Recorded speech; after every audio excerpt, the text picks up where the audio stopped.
Menurut ahli hukum pidana Azmi Syahputra menyebut kasus Vina Cirebon bukan lagi pelanggaran HAM, tapi kejahatan HAM. Hal ini diungkapkan Azmi saat merespon pernyataan mantan Wakapolri Ogro Seno dalam tayangan Nusantara News. Awalnya, Ogro menyebut seharusnya Komnas HAM bergerak lebih leluasa mengungkap kasus yang terindikasi pelanggaran HAM tersebut. Kalau hanya dikatakan ada pelanggaran HAM atas hak mendapatkan bantuan hukum, menurut Ogro, tanpa diungkap Komnas HAM pun hal itu sudah merupakan pelanggaran ketentuan KUHP dan aturan Mahkamah Agung. Justru, lanjut Ogro, rekayasa yang diduga dilakukan Ibtu Rudiana saat kasus ini terjadi masih berpangkat Aibtu, itulah yang merupakan pelanggaran HAM berat karena mengakibatkan 8 orang, 7 diantaranya dihukum seumur hidup. Padahal, tidak ada satupun bukti yang membuktikan keterlibatan 8 terpidana tersebut. Di sini ada pelanggaran etika profesi, pidana dan ini juga pelanggaran HAM berat. Jadi jangan dibuat main-main pelanggaran HAM berat. Kalau hanya tidak didampingi penasehat HUKM, itu bukan pelanggaran HAM, tegas Ogro, dikutip dari tayangan Nusantara News pada Jumat, tanggal 18 Oktober tahun 2024. Kenapa dikatakan pelanggaran HAM berat?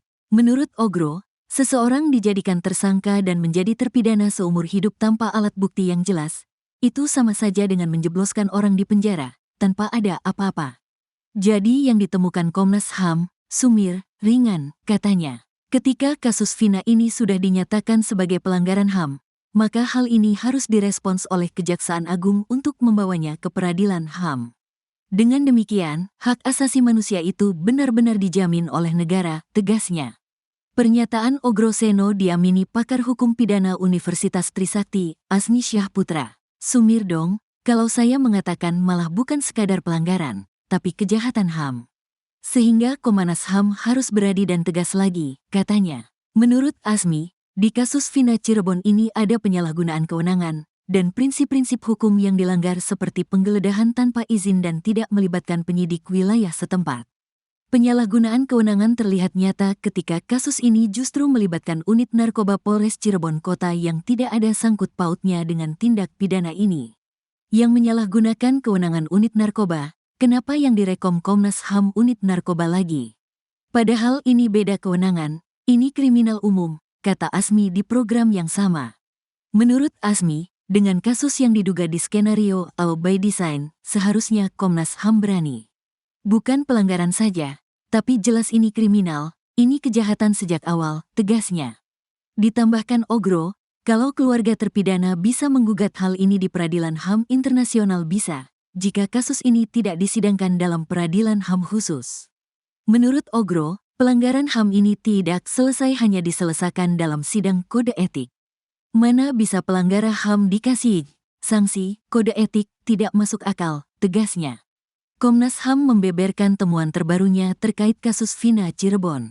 Komnas HAM menemukan sejumlah pelanggaran, serta terungkap fakta bahwa foto para terpidana babak belur yang viral di medsos ternyata asli. Koordinator Subkomisi Penegakan HAM, Uli Parulian Sihombing mengatakan pemantauan telah dilakukan dengan meminta keterangan banyak pihak. Mulai dari saksi-saksi, kuasa hukum para terdakwa, ahli digital forensik, ahli forensik, dokter forensik, para terpidana di rutan, lapas di Bandung, Jawa Barat. Para penyidik selain itu pihak Komnas HAM juga melakukan tinjauan lapangan di Bandung dan Cirebon.